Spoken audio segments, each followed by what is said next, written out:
Firstly, hello everyone and welcome to our fourth guest lecture of our Food Safety Week 23 today. We are very lucky to be welcomed by Sonja van Dijk, a key account manager for market access at MSD Animal Health, what is a leading pharmaceutical company in the UK. Sonja has been with MSD for over 10 years and has a wealth of knowledge on animal vaccines.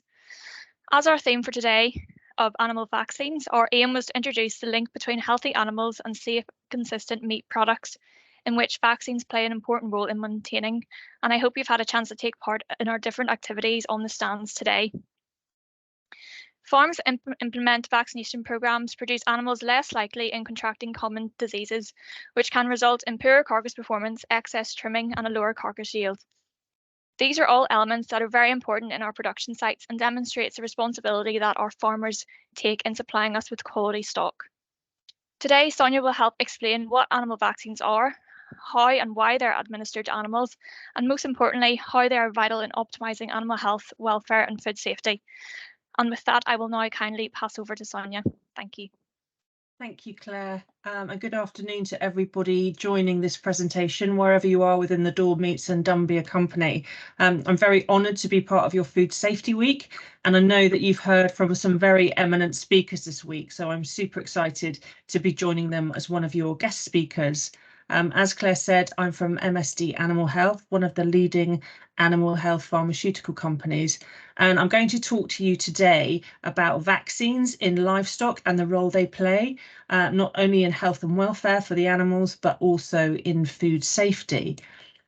My role within MSD is to engage with retailers and processors and advise and implement preventative animal health projects within the food supply chain.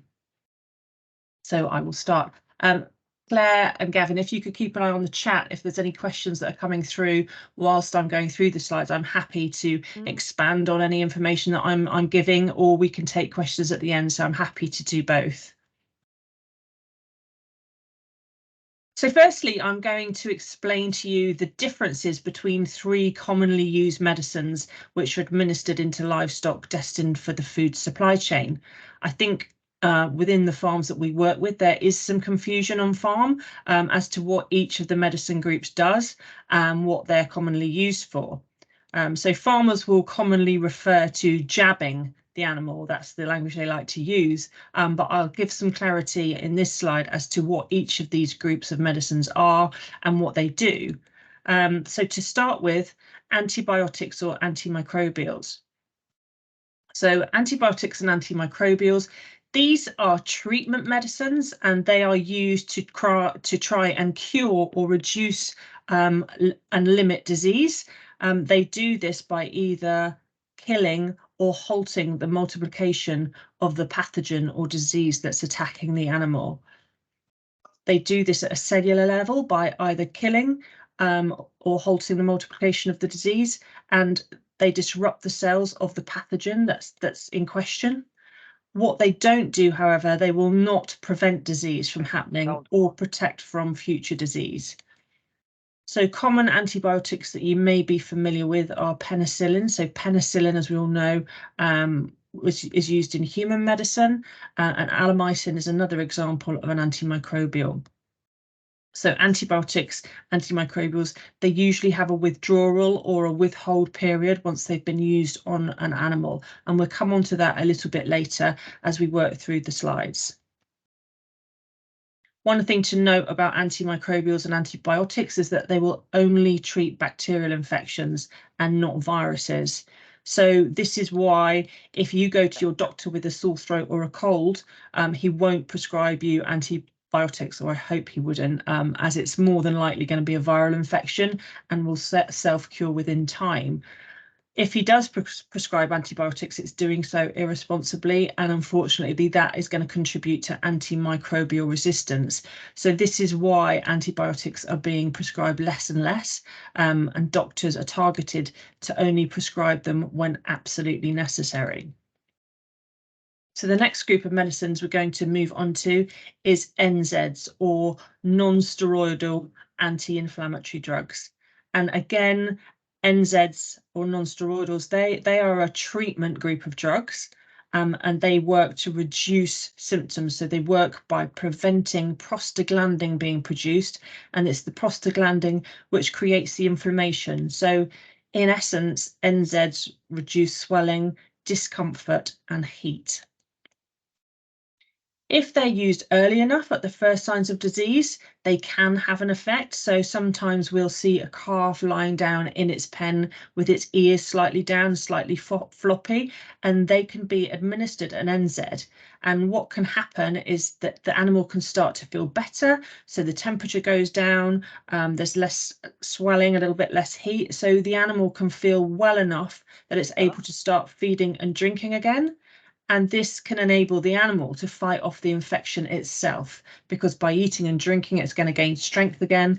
And hopefully, this can reduce the needs for antibiotics because the animal will feel strong enough to fight the infection off itself. So examples of non-steroidals can be phenidine. So the active ingredient of phenidine is flunixin. And also, if there's anybody horsey amongst you, phenylbutazone. So this is another name for phenylbutazone is bute. This is usually used in horses, and it cannot come into contact with the food supply chain. And the third group of medicines we're going to talk about on this slide is vaccines. This is what I'm here to talk to you about today. So a vaccine is a biological product which, when administered into the body, it provides immunity against the imitated disease. So vaccines prevent disease from occurring by remembering the disease it's been vaccinated for so that it can recognise it in the future. Vaccines are not a treatment. So it can protect individual animals, but it can also provide herd immunity if all animals in the herd are vaccinated. And we'll come on a little bit more about this later. And vaccines can prevent against both bacterial and viral diseases. So from this slide, you can see how important vaccines are to reduce the use of antibiotics. If an animal is not getting sick in the first place because disease is prevented, then it won't need the treatment.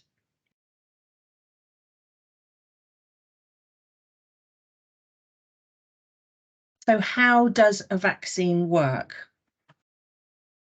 So as I alluded to before, a vaccine is an imitation of a naturally occurring disease.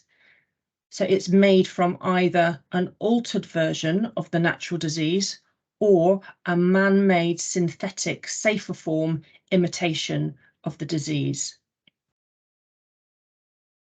So the preparation acts as an antigen.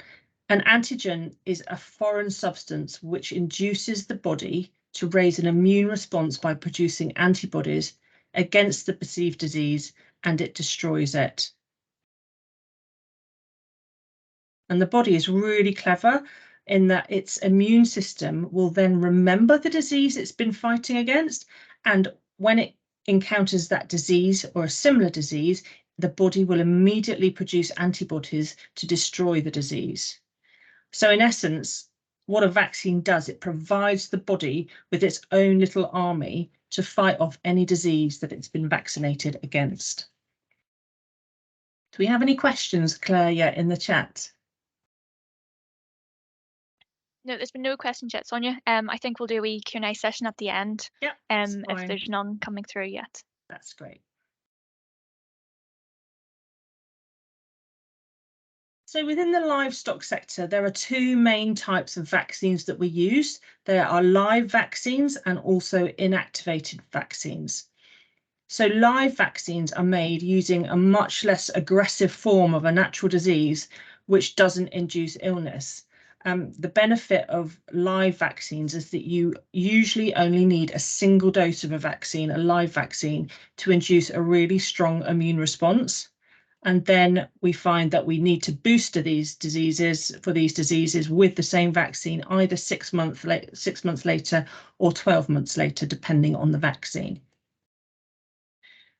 Conversely, an inactivated vaccine is made using a synthetic copy of a disease or a killed version of the disease. So it's perceived by some to be safer because it's made from an inactivated form of the disease. And what we find with inactivated vaccines, because they're not as strong, we need a 2-dose primary course to induce a strong enough immune response because the vaccine is weaker. And then, as with the live vaccines, we usually administer a booster at either 6-month or 12-month intervals, depending on the type of the disease it's protecting against. So all vaccines need to be kept refrigerated at the right temperature, usually between 4 and 8 degrees. Our strapline is strive for 5, because if you're at 5 degrees, you can't really go wrong. If the vaccine is stored at the incorrect disease, it can change the molecular formula, and this can make the vaccine less efficacious, so it won't work as well, or if at all.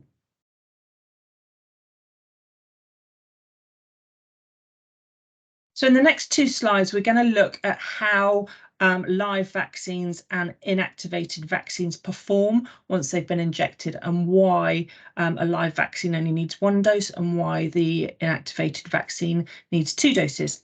So we're going to look at the differences. So this first slide is looking at live vaccines, and this graph, you can see on the x-axis that it shows time, not in any particular scale, but you can see time along the bottom, and then on the y-axis is antibody concentration.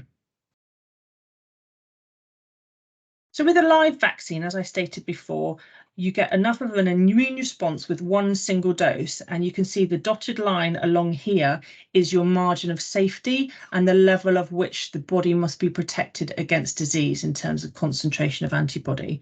So once we put our first dose in, we can see that around 2 weeks after that dose, the animal has mounted a sufficient immune response to protect against the disease.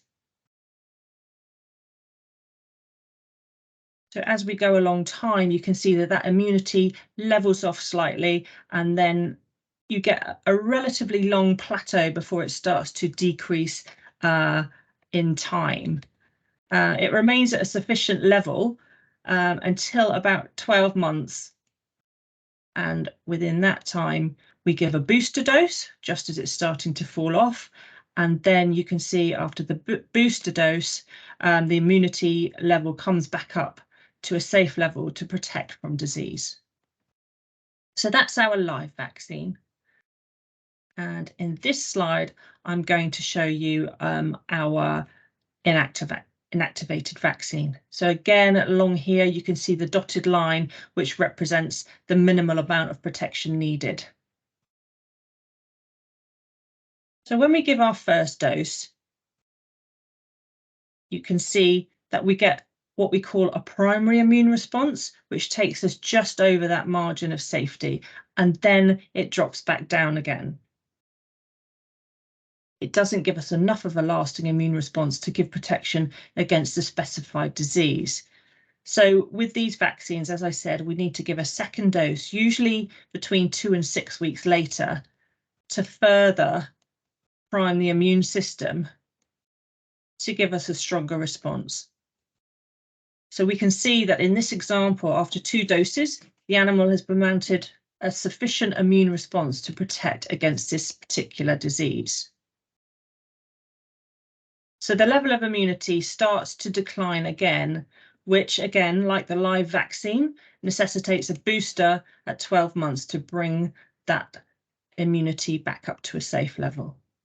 So that's the difference between live and inactivated vaccines. So on this slide, I'm going to talk about the different routes of vaccination. Vaccines are licensed with the VMD, so the Veterinary Medicines Directorate, and each of these vaccines, and any medicine actually, has gone through trial work, and the license is given depending on what the trial work has done. So for all of these vaccines, intranasal, intramuscular, subcutaneous, and oral vaccines, they've all been licensed based on trials where the vaccine has been administered this way. So within livestock, we use 4 main routes to deliver vaccine. So intranasal, These are used mostly for respiratory diseases, and as the name suggests, the vaccine is squirted into one or both nostrils in the nose, and an immune response is first mounted in the nasal membrane tissue. So automatically, once this vaccine is taken hold, which is very quickly in the case of intranasal, the pathogen load within the nasal cavity is reduced before the pathogen gets into the rest of the body. So this is a very efficient route for a respiratory disease vaccine.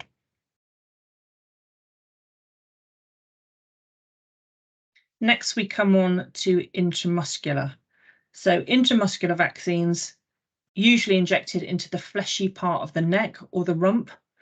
Because these muscles are rich in blood vessels, the vaccine gets into the blood and around the body very quickly. Our next route is subcutaneous. So with this route, the vaccine is injected and dispersed under the skin and into the fatty layer that sits below the skin. This route gives a much slower release rate, as there are fewer blood vessels sitting in the fat when compared with an intramuscular injection. So you get a much slower, more constant release rate. And then orally. So these are similar to the intranasal vaccines. The immune cells in the mucosa of the digestive tract are activated first, and this enables the mucosa within the gut to fight the infection before the pathogen crosses over the mucosa. So that's the reason we give these vaccines this way and these different routes. So just some vaccines do's and don'ts when we're administering vaccines. In every box of a vaccine, there's a data sheet.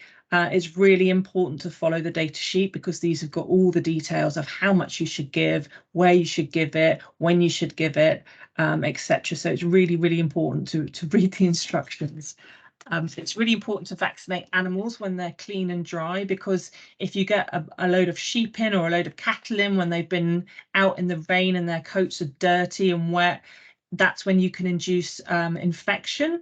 If you're injecting the skin in these conditions, it can be quite catastrophic for some of the animals if they get an infection in the injection site. Again, for similar reasons, use a clean needle and syringe. There are often syringes and needles lying around farmyards which get used over and over again. It's not good practice because the needle goes blunt. You get rusty needles, dirty needles, and again, you can induce infection that way. So storing the vaccine correctly, I touched on that in my previous slide when I said it needs to be stored in a fridge most of the time. The instructions of how and what temperature it needs to be stored at will be on the data sheet. And at MSD, we have a helpline for people to ring if something hasn't worked as they think it should. And sometimes we get farmers saying, oh, well, you know, I injected my cows with this vaccine and it hasn't protected against this disease. And one of the first things we do in that situation is go out on farm and look at the fridge. And you'll be amazed at how many fridges on farms are not working correctly. And that's usually because they've got a brand new fridge in the kitchen, which is the kitchen fridge had been there for like 15 years, and that fridge goes out on farm, and actually the fridge isn't keeping the vaccine cold enough. So that's a very common problem that we find on farm. Another thing that happens is that the farmer will go down to the vets to pick up his vaccine, and on the way back thinks he'll call into the livestock market to catch up with his mates and have a cup of tea, and he'll leave the vaccine on the dashboard in the Land Rover in bright sunlight, and he'll sit in the market for an hour, and then he'll go back and put his vaccine in a fridge. But of course, because it's been outside of the optimal temperature, again, that vaccine is not going to be working correctly. So it's really important about storage and temperature storage. Equally, it's really important to use the correct amount of vaccine. We all know farmers are watching the pennies all the time, and they'll go, oh, well, we'll just put a little bit extra and we might get another 5 doses out of that bottle of vaccine. But as I explained to you before, the way these vaccines have been licensed, you know, we know that that animal has to have 5 mils of a particular vaccine, otherwise it's not going to get the right immunity, and putting 4 mils in is not going to do. So it's really, really important to use the correct amount of vaccine. Again, completing both doses of our primary course, as I illustrated to you before, we do 2 doses of a primary course for a reason. Again, a farmer might think he's saving money by not putting the second dose in, but as you saw from my graph, if you don't put the second dose in, you're not going to get the right level of immunity to protect against that particular disease. So completing both doses is really, really important too. And again, injecting into the correct site and the correct route, for the reasons I showed you on the slide before. It's licensed to be given by that route for a reason. So you really do need to adhere to the data sheet when using vaccines. So they're the do's. The don'ts are: don't vaccinate sick animals. If your animal is sick already, it's not going to be able to get the right immune response because it's already being compromised by trying to fight off whatever it's fighting. So you won't get the same response if you vaccinate a sick animal than if you vaccinated a healthy one.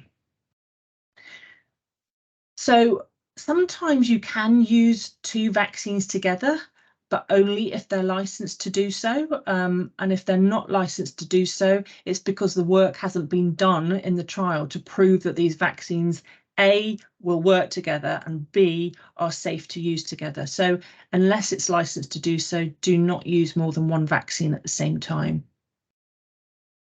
Don't keep and use leftover vaccine to save money, because 9 times out of 10, it's been out of the fridge too long for it to work. And vaccines are only good for a certain number of days after they've been broached. Again, that will be on the data sheet. And as I said before, don't leave vaccine in your car. So, who do we vaccinate? Who should we vaccinate? I think over the last 2 to 3 years, we've been shown why vaccination is important. I think COVID really showed us that vaccination does save lives. And when I was talking about herd immunity earlier, I think most of our population is now vaccinated against COVID, and we can see how this herd immunity has protected everyone by not only preventing us against contracting diseases or COVID, but also it's lowered the overall infectious pressure of the virus within the population. And this is a really, really important factor of vaccination. So the diagram I'm about to show you will tell us how each of the different species have been vaccinated and how each species has a standard vaccination protocol against certain diseases. So if we start flicking the diagram.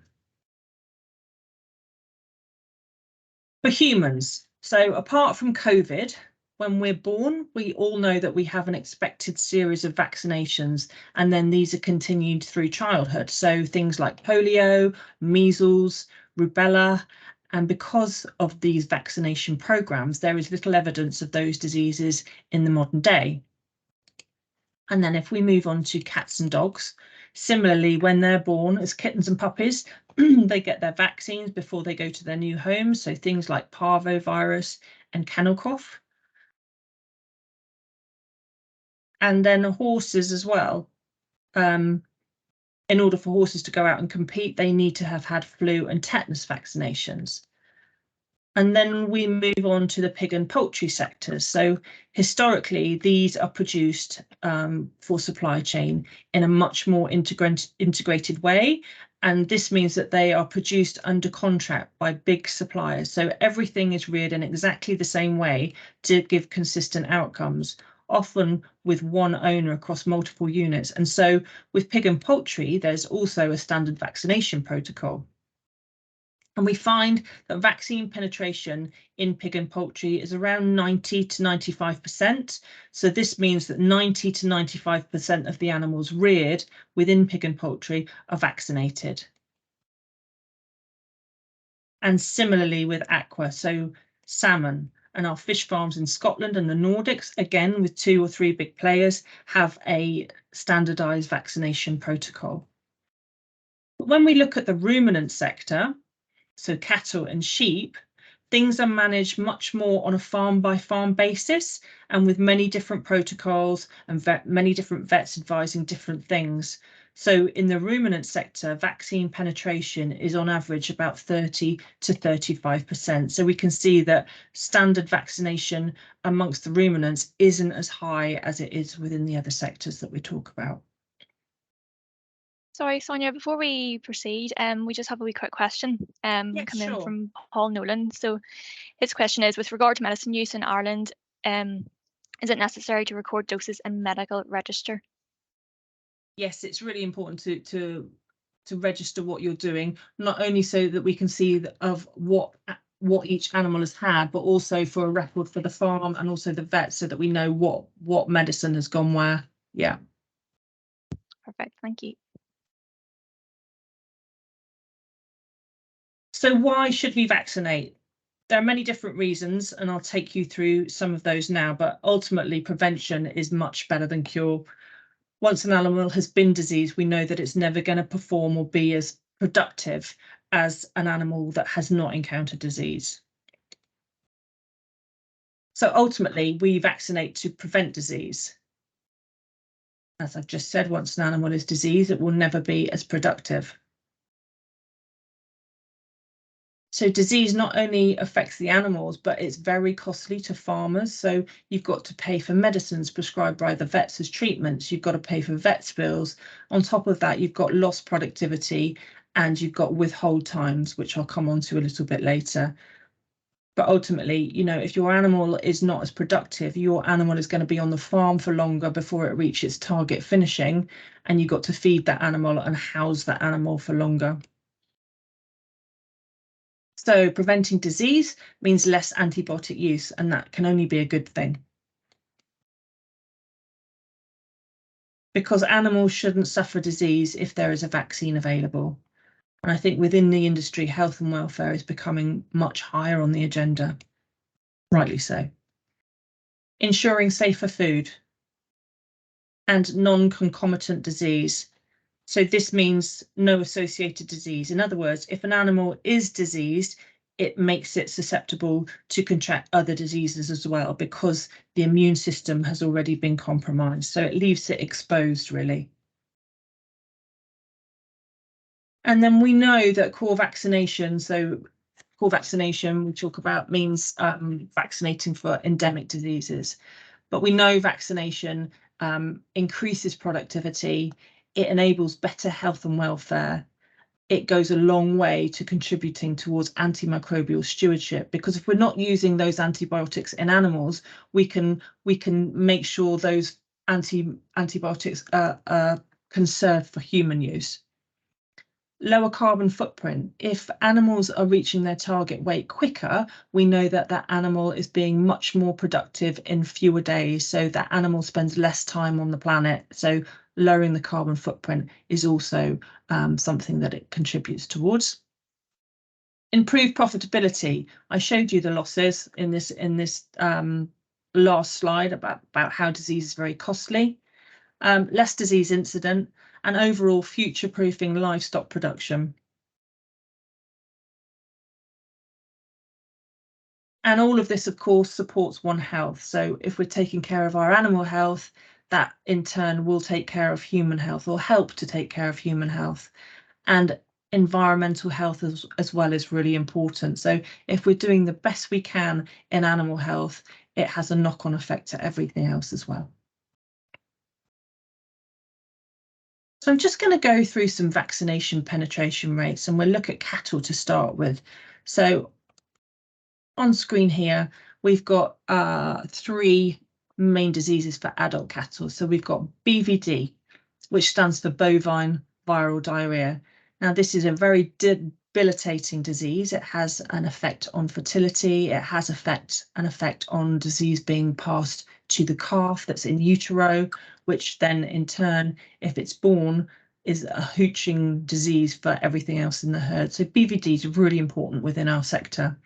Current penetration rate is 42%, which for such a destructive disease is pretty low. Then we have IBR. IBR stands for infectious bovine rhinotracheitis. This is a respiratory disease, so you can do it intranasally, as you probably have guessed from my previous slide. But IBR is a disease that stays in the nerve endings of a cattle. It's a bit like a herpes virus, and so in times of stress, so when a group of cattle is being moved or calving, you'll find that this latent infection becomes live again, and the animal starts hooching disease. So again, really important disease within the cattle sector, but again, a very low penetration rate. And then we've got leptospirosis. So this is caused by a spirochete, something which lives in watercourses. It affects fertility, it affects yield. Again, very debilitating disease. And again, only 31% penetration rate. And when we look at calf pneumonia and enteritis, these are for calves. These two diseases, their main problem is in calves.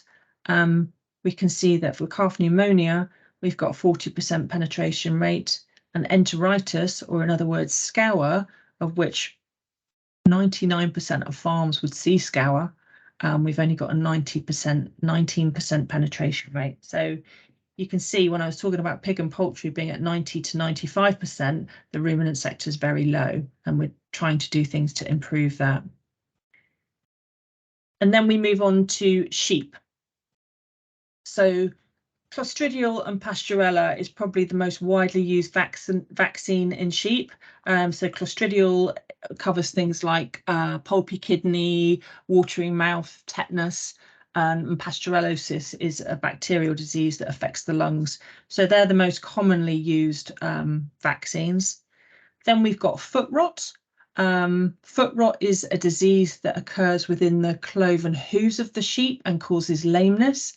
And I would bet 95% of farms would have seen foot rot on their farm, but you can see it's only 13%, the vaccine penetration rate. And then we've got the two abortion pathogens. So we've got enzootic abortion at 41% and toxoplasmosis, which is at 26%. So you can see we've got a long way to go to get those figures up to the equivalent of the pig and poultry sector. And this is where NOAA have come in. So NOAA is the National Office of Animal Health, and they're the regulatory body for animal health within the UK.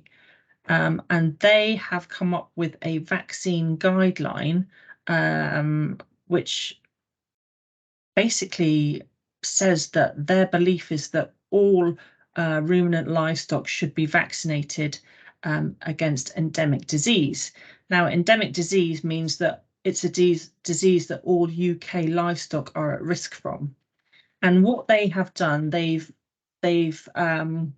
recruited 3 authors to write the guideline for each of the sectors. So for dairy, we've got a very prominent key opinion leader vet called Jonathan Statham. So he's written the guidelines for dairy cattle. Fiona Lovett, who I think was a speaker for you earlier in the week, she's authored the sheep vaccine guideline. And Joe Henry, another prominent vet, he has authored the vaccine guideline for beef. And what the guideline is looking at is more about treating at a population level, not at an individual farm level. So when we looked at the vaccination wheel, you could see when we talked about COVID that tackling disease at a national level means that the infectious pressure is lowered. So the thinking is that if we tackle these diseases at a UK population livestock level, then the vaccine prevalence will be much less. And really, we're changing the narrative from why should I be vaccinating to why aren't you vaccinating? So they would like vaccination for these particular diseases that I'm going to tell you about to be a default position rather than just a few doing it and a few not doing it. So for each sector, the guidelines have been split into 2 categories. Category 1 livestock vaccinations would be for endemic diseases for which all UK livestock are at risk from. and category 2 would be best practice. So this would be to address specific diseases at farm level. So i.e. the diseases in category 2 are not endemic, so they're not across the UK. So the NOAA defined categories for core vaccination.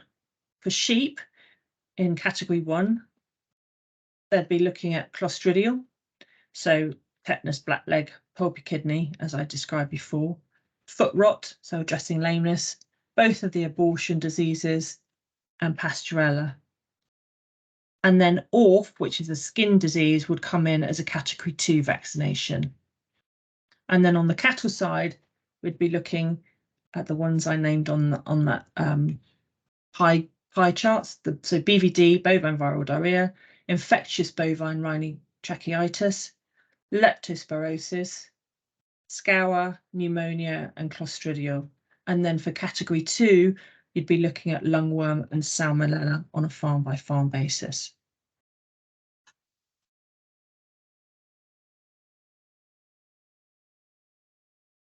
So now we're going to look at withdrawal times and food safety.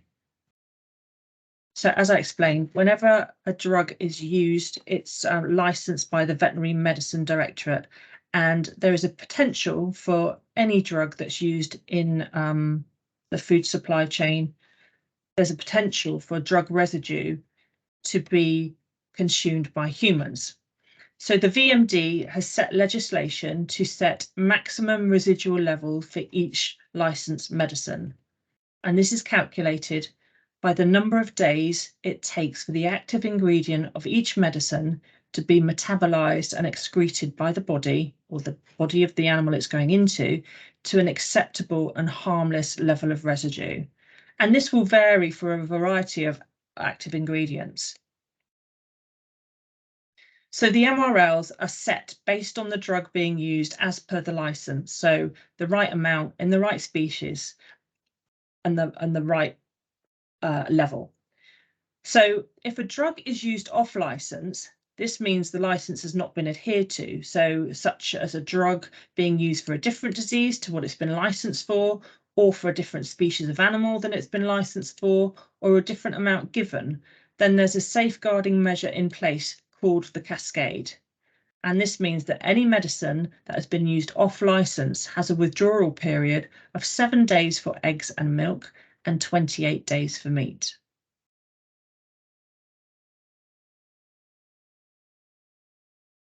So edible tissues and food products can include muscle and liver, kidney, fat, skin, milk, eggs, and even honey.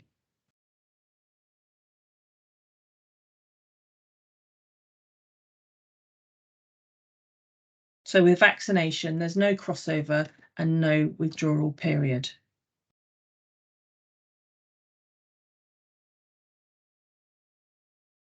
So obviously, if you've got withdrawal times, then the cost is going to be taken up by the producer. So for dairy, milk's got to be kept out of the tank for a set number of withdrawal days. So that affects milk and cheese and yogurts. So for meat and fish, animals can't be slaughtered until the withdrawal period has passed to make that safe to eat. And eggs, again, eggs must be disposed of until the withdrawal period has passed. So if a farmer has to withhold milk until the withdrawal period has passed, he gets no payment for the milk that he's had to throw away. So for meat and fish, if the animals can't be slaughtered until the withdrawal period, then he's got extended days to slaughter. So he's got to feed those animals and house those animals for longer.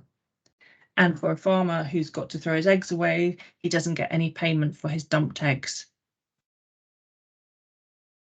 So overall cost of disease, you've got vets, treatment medicines and labour, you've got loss of performance, extra days to reach target, and you've got withdrawal times because of product wastage. So all of that mounts up to quite a significant amount for a farmer.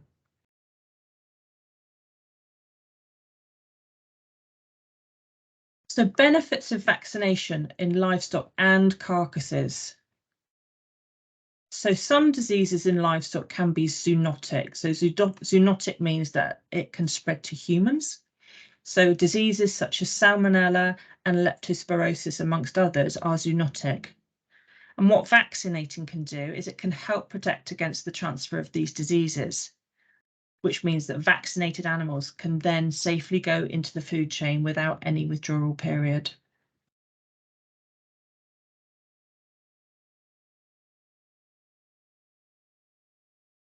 Carcass rejection or partial rejection can result from diseased animals or those that have got parasitic infestation.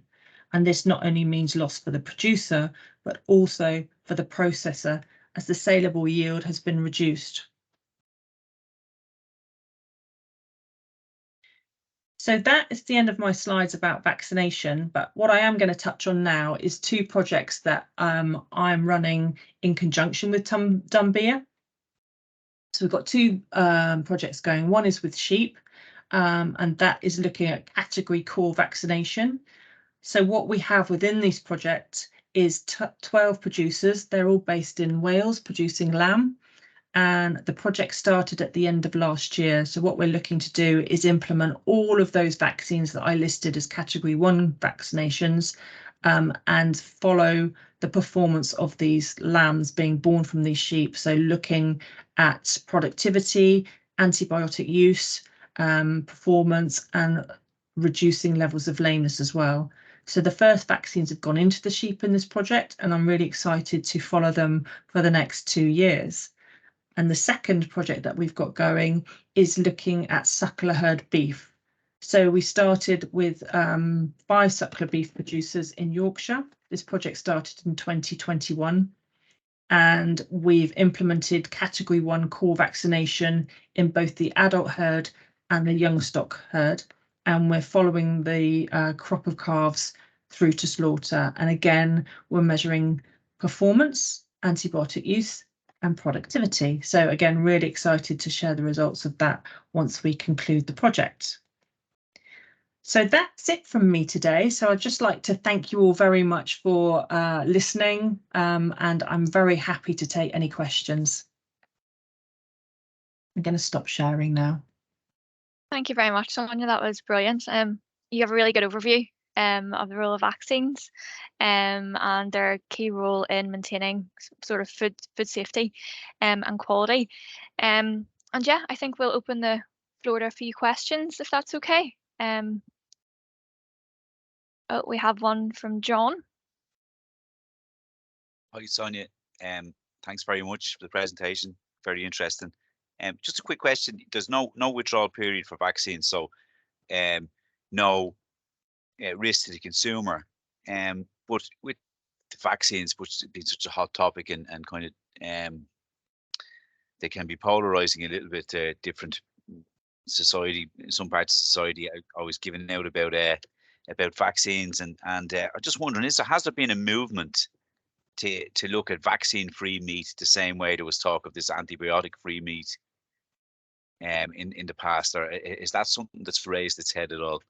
It's not something that I've come across within my tenure at all, and I think it's because there's no withdrawal time or no withhold time on vaccines. They're considered to be a lot safer than antibiotics. We know if antibiotics can get into the food supply chain, we know that we can have anaphylactic shock, for example, in consumers that have consumed meat that contain traces of antibiotics. So I've not heard. I'm sure I would have heard if there was a movement against vaccinated meat in the food supply chain, but I haven't heard of anything. I don't know, Gavin, whether you have. No, Sonja, no, the same. No, nothing that I've heard of from that. That would be quite dramatic. Yeah. Okay. No, thanks very much. Interesting. Thanks for your question. Interesting. Thanks. Thanks, John. We also have a question. I think next was Kenneth. Hello, Sonja. How are you doing? Hello. Thanks very much for the presentation. I'm probably asking this from a farming perspective as much as anything, but is there an awful difference between, say, an open herd and a closed herd from your use of antibiotics or your use of vaccination? What I mean, so a herd that maybe purchases cattle or purchase a stock as opposed to one that's maybe suckler cows where they sell their young stock and they don't have any animals coming in, so they're always closed up, or they don't take in any outside animals. Like, because it's a criticism often here that we have a closed herd and therefore we won't get animals in, and we won't get this we don't need to vaccinate for this because we haven't introduced any animals into the herd. But realistically, there's animals in the field next door, there's still people in and out of the yard and stuff. So is that a pure myth, like, or is there actual? We do get that pushback from time to time, not from all farmers, but we do get that pushback. And I mean, if your biosecurity is very, very, very, very good, we're talking double fencing, boot dipping, tire washing. It's you'd have to be almost in a clinical environment to keep yourself totally mitigated of disease. But not only that, we find that wildlife can also bring disease in. If we look at sheep, and I know you're talking about cattle, but if we look at sheep, for example, toxoplasmosis is endemic, and we know that cats from neighbouring estates or not so neighbouring estates can induce disease across that kind of area. We actually put a tracker on a cat.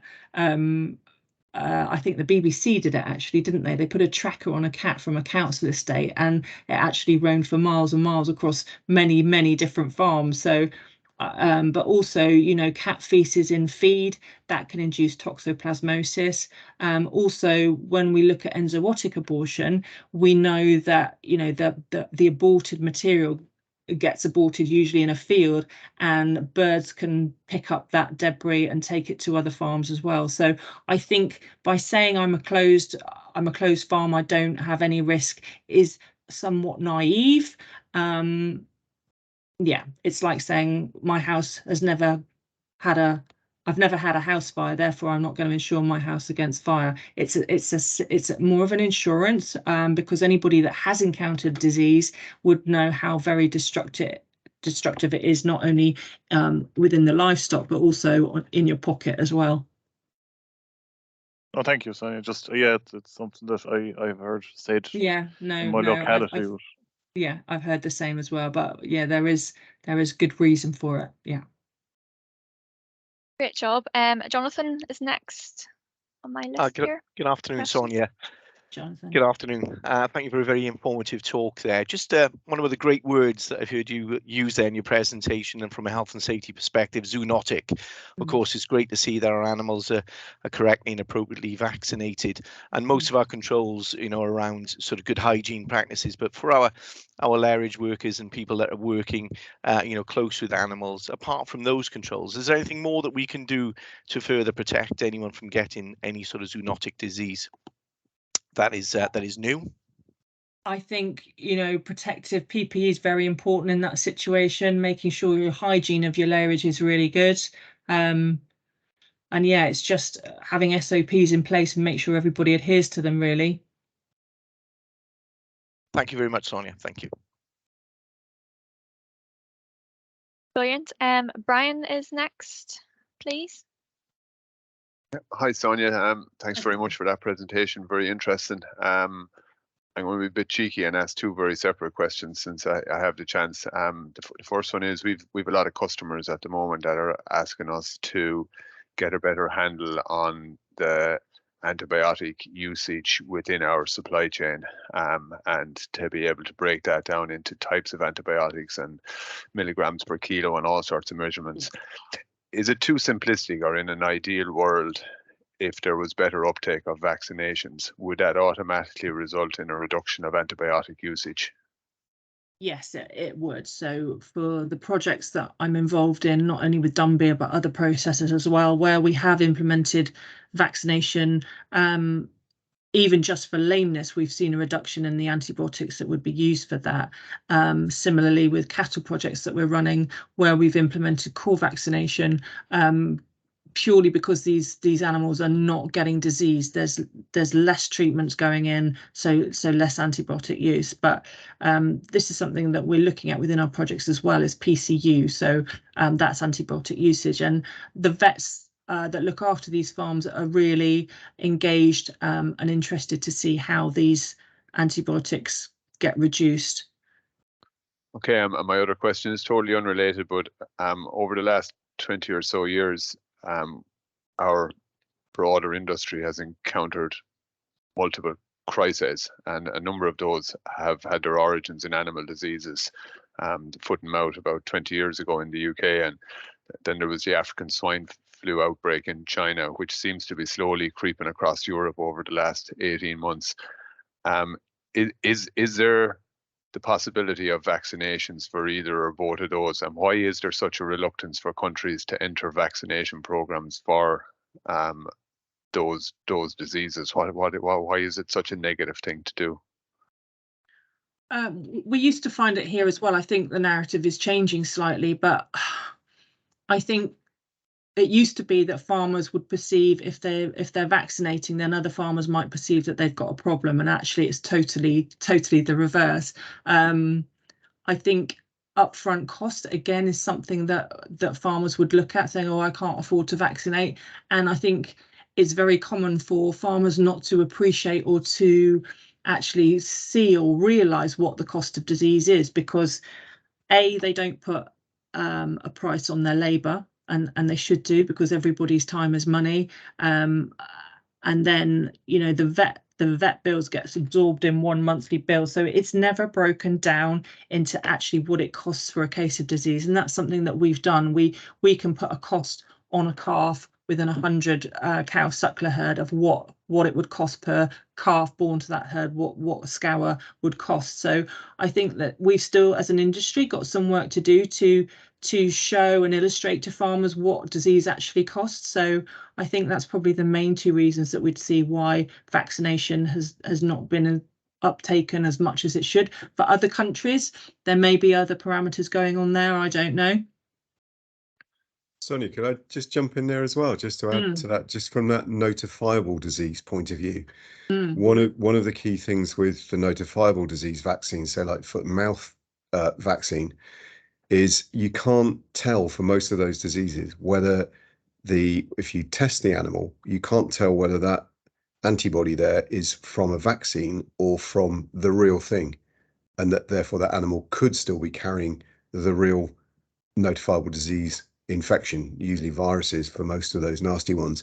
A classic new example of that is TB, with the TB vaccination program that's starting.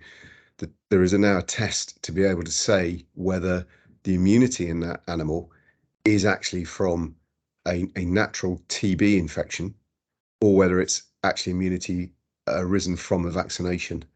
So these horrendous notifiable diseases that cause so many problems in countries when they come up, they're very difficult to tell, is it a vaccine or is it the real thing?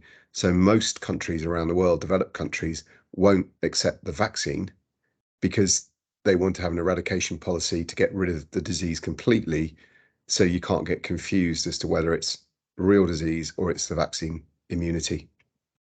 So sorry, just to come in with that notifiable disease piece. Yeah, it's obviously quite different to domestic endemic stuff. Yeah. Thanks. Thanks for that. I think next up is Paul. Thank you. First of all, just in reference to Gavin there, I'd be very interested in seeing what happens in the UK with the TB business, because obviously it's something that we have been grappling with for a million years in this country. And just a comment really to Sonja, first of all, thanks for your presentation.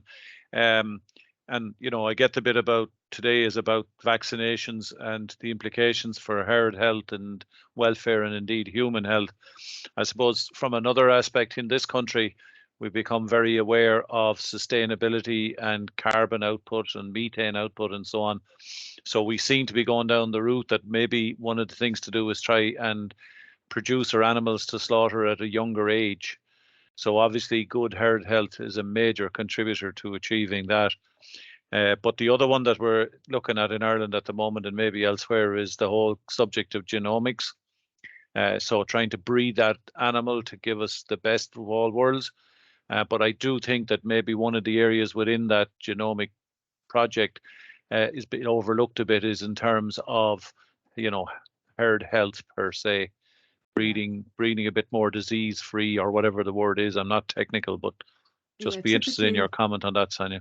Typically, when we've done projects with what we call non-traditional stakeholders, which would be supply chain, when we engage with these stakeholders, it's very common that they've done projects or work before with nutrition and with genetics, but we would call that the two legs of the three-legged stool, because you can have the best genetics, the best nutrition, but if your animal health is not there, the whole thing's going to topple over. Just quickly, I'll just tell you of a new diagnostic system that we're using is called a TUS, thoracic ultrasound scanning. And what we're doing, we're using scanners that a vet would normally use to PD cattle, so to pregnancy diagnosed cattle. And we're using these scanners on the lungs of calves of between 2 and 3 weeks of age, unvaccinated. And we can already see in calves that young that there's lung damage there. Now, sometimes that's from clinical disease that has the farmer spotted and they've treated these calves for, but 60 to 70% of it is subclinical, which means the farmer hasn't noticed that these calves have got disease, but that calf's lungs have already been compromised at 2 to 3 weeks of age, which is going to follow that animal through its lifetime, which means that it won't be ready at 22, 23 months. That's going to take a lot longer for that animal to finish. So looking at sustainability and carbon footprint, disease really doesn't support that. Thank you. Brilliant. I think our last question then is from Patrick. Thanks very much. Hi, Sonja. Great presentation. Thank you. Just there, my question is on rumen health is a big focus area now at the minute with finishing cattle, and basically I'm just wondering, in terms of vaccines, how far along the road are you with vaccines for that? Do you know? For rumen health? Yeah. So let's say in terms of feed conversion efficiency in that, you know, if we're talking of finishing cattle earlier in that. Yeah. So we know that daily live weight gain is less once an animal's been diseased, and they're not as efficient at converting that. So yeah, within the projects that we're running, that's a KPI that we're looking at, is daily live weight gain.